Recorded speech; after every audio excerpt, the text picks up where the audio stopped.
है कि मैंने अखबार में खबर पढ़ी, ये बिल्कुल सच है। गांव के लोग सभी लोग लड़ते हैं कि नहीं अखबार की खबर सत्यता है, बिल्कुल सही है, अखबार में खबर है। तो जब ये तो भगवान है, हम तो सत्यता मान रहे हैं उसको। हमने कहा कि टीवी कोई खराब चीज होती है, हमने तो भगवान कहा। और कलयुग चल रहा है तो भाई कलयुग के टीवी में देख लगे तो बड़ा अच्छा रहा होगा, मजा तो खूब आ रहा होगा। नहीं नहीं ऐसा नहीं है, नहीं हम तो मूवमेंट के लोग हैं, आंदोलन के लोग हैं, और जो गांव की या किसी की भी जो समस्या है उसको उठाते हैं। आपका धन्यवाद है कि आप उसको दिखाते हो। नहीं नहीं आपने जो संघर्ष किया, जो आपने लड़ाई लड़ी, वो छोटी लड़ाई थोड़ी ना थी। पूरे देश भर में किसान किसान होने लगा, ये सारे लोग। इसमें कई साल लगे। हमने ये था कि सरकारों के दिमाग में से किसान शब्द ना निकले।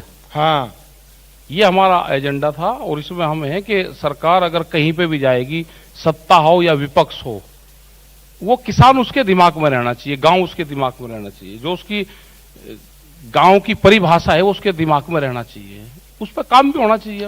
मुझे कहते हैं कि आप जो है ना, मिट्टी जो है, किसान आदमी है आप, मिट्टी जो है, माटी जो है, बहुत अच्छी पहचान है आप। वो देख के बता देते हैं कि ये भाई इसमें गन्ना बो, इसमें जो है सरसों लगाओ। क्लाइमेट के हिसाब से, क्लाइमेट के हिसाब से, क्लाइमेट इंडस्ट्रीज, वहां क्लाइमेट इंडस्ट्री उसके हिसाब से। तो यूपी में इस बार क्लाइमेट क्या चल रहा है? अब तो पॉलिटिकल भाषा का इस्तेमाल कर रहे हैं। हम अरे ना ना ना ना ना ना ना ना ना ना, मैंने तो सिर्फ धीरे से पूछा कि यूपी में है, जो आप पूछना चाह रहे हो पता है, आप खुल गई पूछ लो ना, क्यों धोखे मरा करे। अच्छा, हम तो सोचे जनता बड़ी भोली है। ना ना, जनता बहुत होशियार है। अच्छा, तो यूपी में क्या हो रहा है इस बार? यूपी में तो ठीक चल रहा। नहीं ठीक तो चल रहा है। अब वो कोई वो प्रोग्राम का ऐड वाला वो थोड़ी ना जो क्या चल रहा है वो आप बताओ, हम ये चल रहा है। वो ये बताओ यूपी में सरकार किसकी बन रही है? अच्छा, हम कोई सरकारों के एडवाइजर है क्या किसकी बनेगी? हमें क्या पता किसकी बन रही है? बता, मालूम तो है आपको? ना ना, तो अभी तो कह रहे थे हमें पता है सब। क्या ये तो जनता बता देगी। हम जनता से पूछ लेते हैं। अरुण जी बैठे हैं यहाँ पे कि नहीं बैठे हैं? अरुण जी है ना? हाँ जी, अरुण जी आ रहा हूं मैं, आप तैयार रहिएगा। आप जरा यही बताएंगे, पूछेंगे जनता से, नहीं, जनता जरूर बताना चाहिए। लेकिन आपके मुताबिक इस बार चुनाव कहां जा रहा है? आपका किसी, आप चुनाव लड़ने के? हम तो चुनाव बीमारी है उसकी, मतलब आप आपने देख लिया, हाथ जल गए आपके? हाथ जल गए हमारे हाथ। नहीं नहीं, मेरी बात को हाँ हाँ ना लगाओ कि मतलब जो बातें नहीं करनी। आप ये कहोगे कि आप चुनाव लड़े, आपको वोट नहीं मिली। हम चुनाव लड़े, हमें जनता ने वोट दी थी, कहा कि चुनाव मत लड़ना, आंदोलन करो।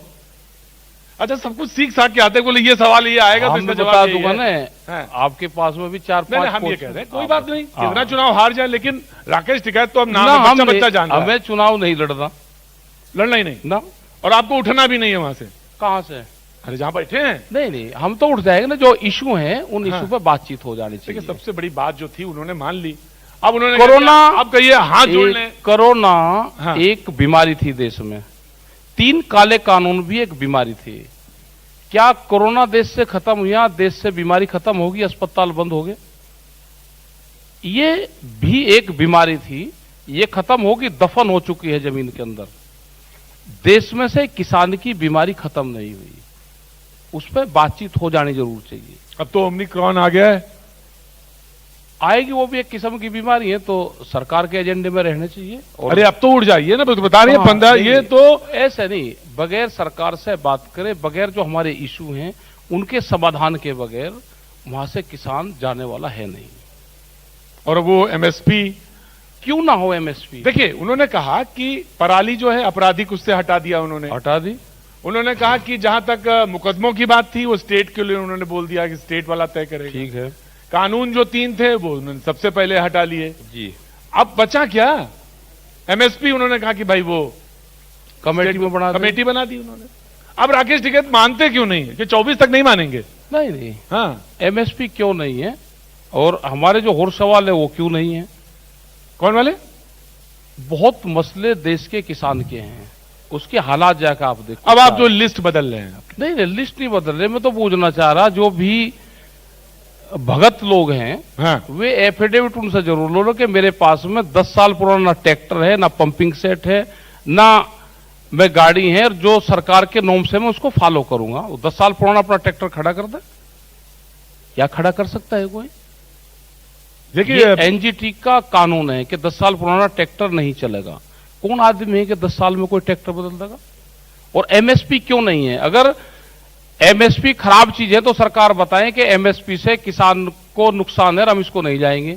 ये भी कहते हैं कि एमएसपी से फायदा है और उसको, लेकिन उस पर गारंटी कानून उस पर नहीं बनाएंगे। क्यों नहीं बनाएंगे? क्योंकि बड़े व्यापारी को, इंडस्ट्रीज वालों को फायदा देंगे, इसलिए नहीं बनाते। खैर, मैं जनता की तरफ, मैंने कहा था अरुण तैयार हूं तो जाना बातचीत चाहिए। शुरू करें। जनता से भी कुछ पूछ लें, जरूरी है। जनता तो भाई जनता से वही वाला सवाल पूछो भाई। हाँ अरुण जी खड़े हुए। हाँ जी, आ गया मैं आ गया, बिल्कुल आ गया। मैं बिल्कुल आऊंगा, मैं आपके पास ही आऊंगा। कौन पूछना आप सवाल पूछना चाह रहे हैं? हाँ जी, अपना नाम बताइएगा पहले और क्या सवाल है? हाँ ठीक है जी, मेरा नाम डॉक्टर सरजीत डुडेजा, मैं पलवल से हूँ। हाँ जी। मैं चाहता हूँ ये जो किसानों की समस्या है, जैसे पहले एक रेल बजट होता था, अगर एग्रीकल्चर बजट हो तो इस पर काफी विस्तार से चर्चा होगी, तो आप इस पर जरा गौर करिए और मांग रखिए कि एग्रीकल्चर बजट सेपरेट होना चाहिए। हमने बहुत पहले से ये कहा है कि एग्रीकल्चर बजट सेपरेट बजट हो और एग्रीकल्चर एक कैबिनेट बने। एग्रीकल्चर डिपार्टमेंट है भारत सरकार की, 18 मिनिस्ट्रियों में एग्रीकल्चर को रखा गया है, उसके 18 मंत्री हैं। एग्रीकल्चर, देश में कोई एग्रीकल्चर का मिनिस्टर नहीं है। तो ये एक बड़ा सवाल है। हमने बहुत पहले से ये कह रहे कि एग्रीकल्चर का एक कैबिनेट बने जो 18 मंत्रालय एग्रीकल्चर डिपार्टमेंट पे काम करें। जी, मैं सवाल बीच बीच में लेता रहूंगा अरुण, लेकिन लोग ये भी कह रहे हैं कि राकेश राकेश भाई जो हैं वो किसानों को भड़का रहे हैं। वो देखिए पहले तो आंसू गिर गए तो इससे वजह से लौट आए सारे लोग। अब जा सकते थे लेकिन जाने नहीं दे रहे हैं। भाई अगर किसान गांव के कहते हैं कि बगैर समस्या का समाधान लेकर गांव में मत आना, तो मैं तो गांव वालों की बात कहता हूं। गांव वाला कोई तैयार नहीं है। अब एमएसपी नहीं है तो फिर कभी एमएसपी नहीं है। तो एमएसपी पे कोई समझौता नहीं, उसी पे लेकर एमएसपी पे होगा जो कमेटी का रिपोर्ट आ जाएगी। कमेटी की रिपोर्ट तो बन रही है ना, 2011 में बन गई थी रिपोर्ट तो कमेटी की। अब क्यों जनता को धोखे में रख रहे हो? और फिर सरकार ये बतावे ना कि एमएसपी से किसानों को नुकसान है या फायदा है, वो बताए। अब इसका मतलब ये है कि जो मिनिमम सपोर्ट प्राइस है जो तय किया, जो उससे कम में फसल नहीं बेच सकते। यही मतलब है मोटे तौर पे। यही मतलब है। अभी तो हमने C2+50 वाला भी नहीं कहा, जो अपने घोषणा पत्र में कहा था स्वामीनाथन कमेटी की रिपोर्ट को हम लागू करेंगे, उस पर C2+50 वाला फार्मूला लागू करेंगे। अभी तो वो भी नहीं करा सरकार। फिर मार्केट रेट दे दो हमको, वो दे दो। हाँ जी जी अरुण। दूसरे एक और हैं दर्शक, क्या सवाल आपका? टिकैत साहब, मेरा नाम कपिल मदान है, मैं पेशे से वकील हूँ और मैंने किसानों के लिए भी काफी काम किया। जब 26 जनवरी जब काफी किसान अरेस्ट हुए, तो अभी जो मिनिस्टर साहब हैं, एग्रीकल्चर मिनिस्टर साहब, उन्होंने अपने एक लिखित बयान में संसद में ये लिखा है कि जो वहां पे 700 किसान शहीद हुए हैं, उनके पास कोई डेटा नहीं है, कोई रिकॉर्ड नहीं है, तो कोई कॉम्पनसेशन का सवाल तो बनता ही नहीं है। तो इस पे आपका क्या विचार है? कोरोना में जितने लोगों की डेथ हुई सरकार के पास में तो उसका भी डेटा नहीं। ये कह रहे कि डेथ हुई नहीं। मंत्री जी ने जो कहा है वो भारत सरकार का ऑथेंटिक बयान है। भारत सरकार ने उनको जो कह दिया उन्होंने आगे कह दिया। ये वही मंत्री जी हैं जो हर बार ये कहते रहे 10 महीने से कि कानून वापसी नहीं होगा और जो प्रावधान है उस पर बातचीत कर लो। तो जब झूठ बोल रहे हैं, जनता के मंदिर में झूठ बोल रहे हैं, तो उसका क्या इलाज है भाई? तो आपके पास कोई इलाज है? 700 लोगों की सब लिस्ट है हमारे पास में। 600 कुछ लोग हैं उसमें जो हमने पूरी जांच कर ली और जिनकी डेथ यहां पे हुई, कुछ ने सुसाइड किया है, कुछ की डेथ यहां पे ओरिजिनल डेथ हुई है, सर्दी से हुई है, हार्ट अटैक से हुई है, जिनकी यहां पे हुई या उनकी एक्सीडेंटों से हुई या यहां से वे बीमार होकर वो गए तो उनकी घर पे या रास्तों में उनकी डेथ हुई। वे सब आंकड़े हैं और वो बैठ के सरकार बातचीत कर ले। भाई बात तो कर लेना, एक बार टेबल पर बैठ जाए तो बात कर लो। लोग ये भी कह रहे हैं कि इस बार राकेश जी सपोर्ट भी कर सकते हैं किसी पार्टी का, तो समाजवादी से बात बनेगी? नहीं, हम किसी को सपोर्ट नहीं करेंगे। क्यों? आप तो पुराना आरएलडी से तो लड़े थे, चुनाव लड़े थे आप। हमने कहा कि किसी को सपोर्ट नहीं करेंगे। हाँ, ये तो मैंने सुना। हाँ? लेकिन ये तो राजनीति है। हाँ, तो राजनीति अब का एंकर करेंगे। एक बार राजनीति का एंकर भी मजा ले लेना, टीवी वाले भी ले ले मजा। अब कितने एंकर लड़ेंगे? हमने ले लिया। हाँ, आपने ले लिया मजा? हाँ, ले लिया हमने।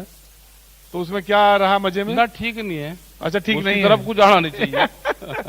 क्यों जाना क्यों नहीं चाहिए? ना देखो क्या होता है कि हाँ।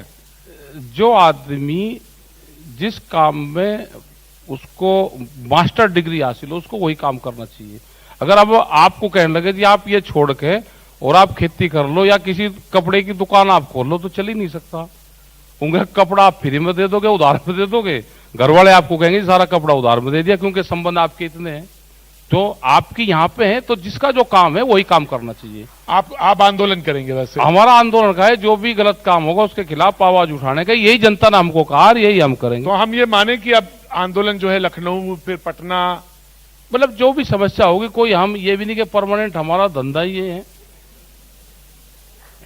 ये थोड़ा हमारा ये है।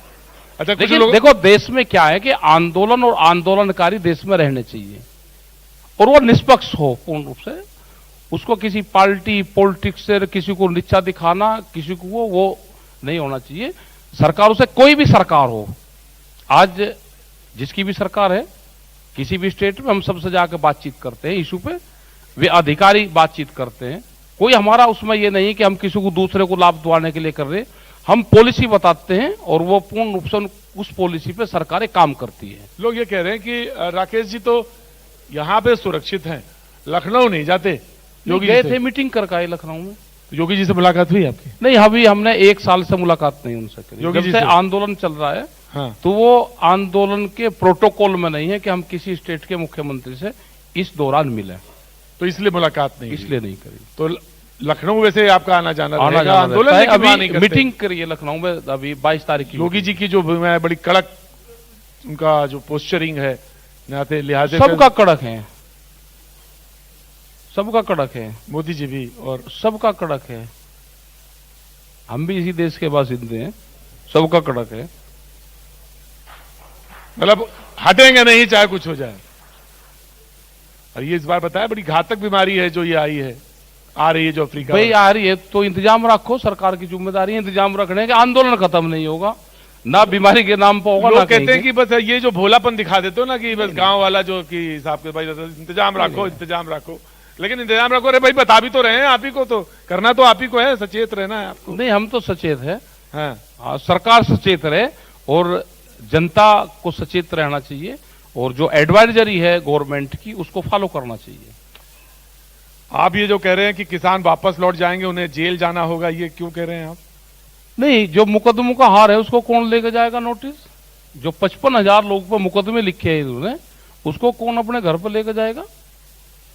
जब समझौता होता है, हमने 35 साल से आंदोलन और समझौते किए हैं, मुकदमा भी एक उसका पार्ट से है।